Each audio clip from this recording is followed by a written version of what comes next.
La restauration collective représente plus d'1 million de repas sur le territoire de l'Albanais. Si 70% de ces repas sont cuisinés sur place, les aliments, eux, parcourent parfois plusieurs milliers de kilomètres avant d'être transformés. À l'heure où l'on parle de plus en plus de circuits courts, certains établissements s'engagent dans une démarche d'approvisionnement local.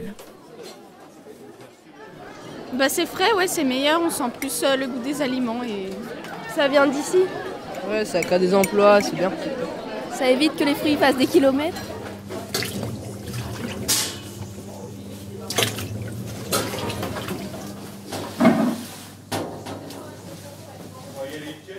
Donc on a une partie d'approvisionnement local qui concerne surtout les fruits et légumes et les produits laitiers. Chaque année, on se réunit avec les producteurs locaux, on leur établit les quantités qu'on aimerait leur demander et à quel moment de l'année. C'est-à-dire qu'on ne va pas demander en janvier des tomates, on essaye de respecter la saisonnalité, ça c'est important. Donc ils savent, en fonction de la production, combien ils auront à fournir pendant l'année. C'est, je dirais, un peu plus compliqué parce que au lieu d'avoir un producteur de fruits et légumes qui avant me livrait tout, donc je passais une seule commande, c'est vrai que maintenant on a quand même notre producteur, je dirais, classique qu'on garde en complément parce qu'on ne peut pas travailler dans notre région qu'avec du producteur local. Mais c'est vrai que j'ai une personne qui va me livrer la salade des tomates, j'en ai une qui va me livrer les courgettes, j'en ai une qui me livre les patates. Donc ça implique plus de coups de fil, savoir s'ils ont la quantité, parce que c'est vrai qu'on fonctionne quand même pour 720 repas, donc il nous faut souvent de grosses quantités. Donc quelquefois, ils n'ont pas, donc il faut qu'ils voient s'ils peuvent me fournir. Après, ils me rappellent en me disant, je peux t'en fournir que la moitié, donc il faut que moi, je retravaille derrière par rapport à la quantité, quoi. C'est vrai que c'est plus de travail, mais il y a une qualité au bout. Donc ça en vaut la peine.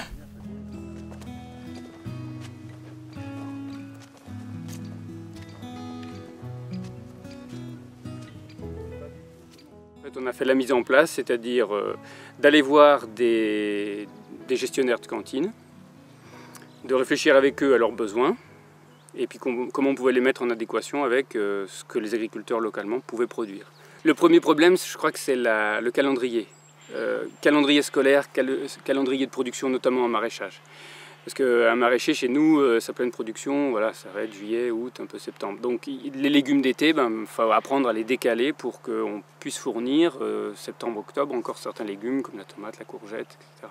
Et puis il faut savoir quoi faire des légumes en dehors de ces périodes, donc pendant les vacances scolaires, parce que les tomates, elles ne s'arrêtent pas de pousser par exemple, donc il faut bien en faire quelque chose. Donc trouver la bonne adéquation entre son mode de commercialisation habituel sur les marchés ou à la ferme, et puis cet approvisionnement-là en cantine, c'est pas évident. Voilà. C'est un créneau supplémentaire, quoi, parce que c'est vrai, le maraîchage, c'est soit boîte à la vente directe, chez toi qui est limité à un certain seuil. Après, tu vas faire des marchés. Et donc la cantine, finalement, c'est un compromis entre peut-être la vente directe et puis vendre à l'extérieur, quoi. Où finalement, tu y vas, tu sais que tu en as pour une demi-heure, 3/4 d'heure à faire ton tour, ta livraison. Ça ne te prend pas une matinée ou une journée complète comme des marchés, puis ça sur un certain volume, quoi. C'est déjà un potentiel de marché qui est au pied de chez toi. Ça serait bien bête de ne pas le prendre et de à nouveau laisser venir des gens de plus loin le prendre, quoi. Après, il y a l'aspect prix. C'est une autre difficulté. Je pense que là, tout le monde fait des efforts, on va dire. Vu que c'est un peu nouveau quand même, cette façon de travailler plus en local dans les cantines. C'est nouveau pour eux en termes d'organisation du travail aussi.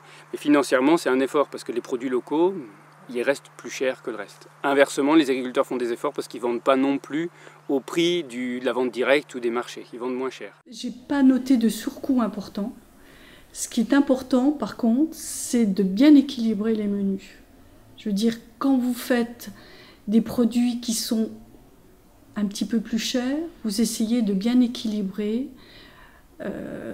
C'est l'équilibre financier. C'est-à-dire que vous n'allez pas faire, quand vous faites des productions locales peut-être un peu plus chères, vous n'allez pas faire, mettons, des viandes très chères. Voilà, il faut équilibrer et surtout, le maître mot, c'est fabriquer sur place. C'est-à-dire que ce qui est cher, ce sont les produits déjà tout fait, ce qu'on ne fait pas ici. On n'achète pas des lasagnes toutes faites ou des tartes. Voilà. c'est la fabrication sur place qui nous permet d'avoir des prix de journée et d'absorber de temps en temps des surcoûts. Je préfère travailler des produits frais que des produits surgelés. Après, il faut que dans l'établissement, tout le monde soit bien en accord les uns avec les autres, quoi. Parce que si on dit, bah non, bah moi, ici, à la cuisine, vous voyez, j'ai beaucoup de monde. Il y a d'autres endroits, ils vont peut-être, dû au fonctionnement de l'établissement, pas avoir autant de monde en cuisine que ça. Après, c'est une organisation aussi au sein de l'établissement, avec le personnel, avec l'intendante, avec... C'est un choix, tout le monde adhère, mais il faut que tout le monde adhère. C'est-à-dire aussi bien de la gestionnaire, cuisine, il faut que tout le monde adhère. Parce qu'autrement, s'il y a quelqu'un qui ne va pas dans le même sens, c'est pas possible. Après, pour nous, c'est plus intéressant de pouvoir se dire, bah tiens, on travaille avec l'agriculteur du coin, quelque part. Pour nous, on sent peut-être un peu plus utile dans l'économie de la région, on va dire.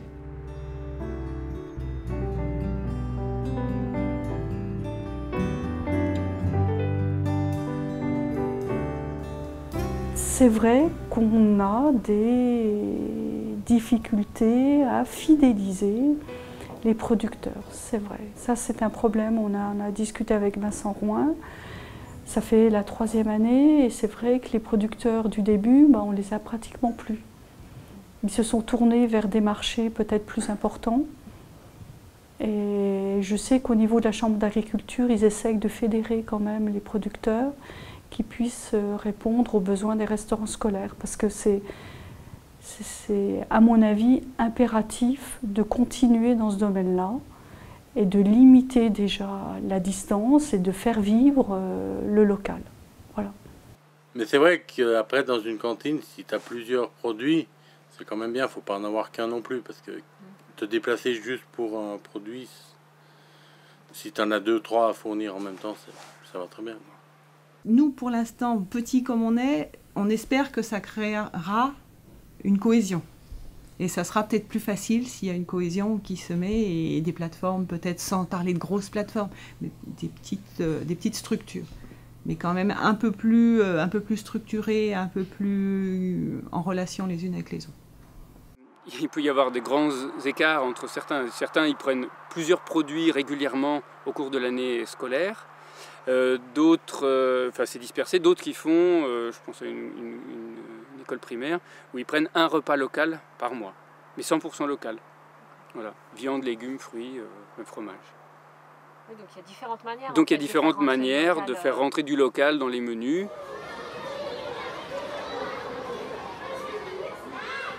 À l'école d'Albi, donc on n'a pas de cuisine propre pour cuisiner. Donc on a des éléments de cuisine comme un four pour le maintien au chaud des aliments ou réchauffage des aliments. Donc nous sommes livrés par une société extérieure sur le mode de ce qu'on appelle la liaison chaude. Et donc il y a de cela 3 ans, on a décidé dans notre appel d'offres d'inclure du bio, une demande de produits bio et aussi une notion de produits locaux, agriculture raisonnée, etc. On avait envie de mieux manger à la cantine d'Albi. On a eu, je crois, 4 offres de différents fournisseurs.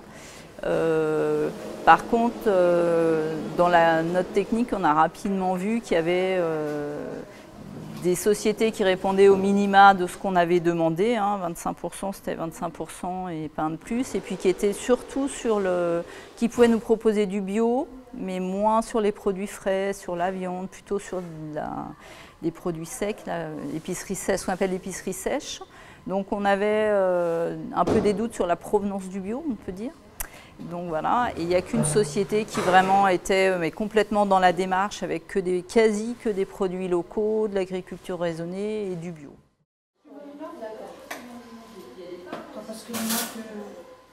Le fournisseur qui proposait les repas qui nous convenaient était un petit peu plus cher, mais en même temps pas énormément. Ça représente à peu près 15% de plus que le moins 10 ans dans l'appel d'offres en fait. Donc ce qui n'est pas si énorme que ça. On se fait souvent une image voilà, des produits locaux, bio, etc. extrêmement chers. Et en fait, quand on se dit que c'est 15% de plus, c'est quand même pas énorme, quoi. À prendre en charge pour une commune, c'est pas énorme. Le prix du repas de cantine, c'est une délibération du conseil municipal.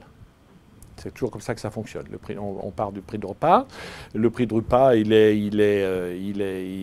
fixé. Après, ce qu'on met dans l'assiette, pour ce prix-là, c'est de la responsabilité. On ne peut pas dire, on met du bio, on fait travailler les producteurs locaux et on vous augmente de 10, 15, 20% le prix du repas. Ça n'existe pas, ça. C'est une politique familiale et c'est vraiment l'impôt qui paye l'augmentation. Il n'y a pas d'augmentation du prix du repas pour les enfants, pour les parents. Voilà, nous, on doit être ceux qui peut-être commandent un peu avant les autres pour faire de la masse, etc. On a dit qu'il fallait qu'on achète des voitures électriques, les collectivités, parce que plus il y en aura, plus on pourra les fabriquer moins cher. Ça part du même principe. Si les collectivités ne s'engagent pas dans ce genre de démarche, ça n'avancera pas bien vite. Ça restera soit pour des gens qui ont de l'argent, soit pour des gens qui feront des sacrifices, mais parce qu'ils y croient beaucoup. Et c'est toujours les 80 mains, hein. Il y a 80% qui ne vont pas le prendre, et il y a 20% de gens motivés qui vont le prendre. Donc il faut qu'on passe le stade supérieur. Et nous, on a un rôle les collectivités ont un rôle là-dedans. Moi, je pense que c'est une bonne opération de santé publique et on est responsable quand même de la santé de ces enfants. Si ils mangent chez nous pendant, attendez, 2 années d'école maternelle, 4 années pendant 6 ans, c'est-à-dire pratiquement la moitié de leur jeunesse, ils mangent à nos cantines, à nos restaurants. Donc on est les éducateurs de leur goût, etc. Donc leur faire manger du chou, de tous les légumes locaux, c'est très important pour nous. C'est vrai qu'on a un rôle éducatif. Alors ce rôle éducatif, quelquefois, il n'est pas toujours ressenti de la même façon par les élèves, hein, parce que les élèves, c'est 140 repas par an qu'on fabrique dans un établissement scolaire. Par rapport au reste de l'année, les parents sont quand même les principaux acteurs de l'éducation au goût de leurs enfants.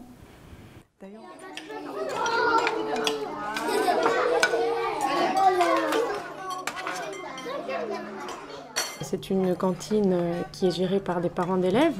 Les parents avaient prioritairement envie d'approvisionnements locaux, c'est ce qu'ils mettaient en avant. Des fruits et des légumes de saison, approvisionnement local. Le bio venait en 2e position. Voilà, c'était les choix qui avaient été faits. Donc on a fait une commission cantine au sein de l'APE et puis avec des parents qui souhaitaient s'investir davantage pour faire des recherches concernant les magasins d'approvisionnement, les producteurs, voilà. On a quand même atteint 27% de produits locaux, agriculture raisonnée, 16% de bio, 31% de produits frais et 26% de classiques.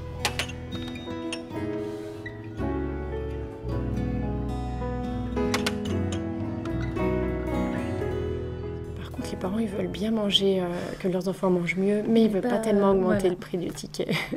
La cuisinière est salariée de la mairie, et tout le reste, le fonctionnement de la cantine, c'est du bénévolat. Par la PE et les parents qui surveillent. Et alors pourquoi ? Parce qu'on veut que c'est pour nos enfants. Voilà, c'est pour nos enfants. On veut qu'ils mangent bien, on veut qu'ils soient bien. Donc oui, c'est un choix. Et puis tout le monde est d'accord pour ça. Donc,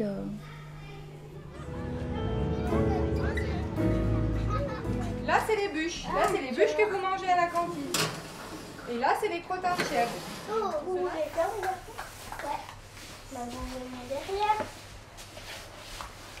On a 2 activités sur la ferme avec 2 ateliers différents en fait. Un atelier bovin lait et un atelier caprin. La partie bovin, on fabrique une petite partie, le reste est livré en coopérative. Et par contre, pour ce qui est des chèvres, on transforme tout sur la ferme. Et tous les produits qu'on transforme sont vendus en direct. Aujourd'hui, en cantine, on fonctionne avec 2 cantines rurales, la commune de Vaux et la commune de Massingy.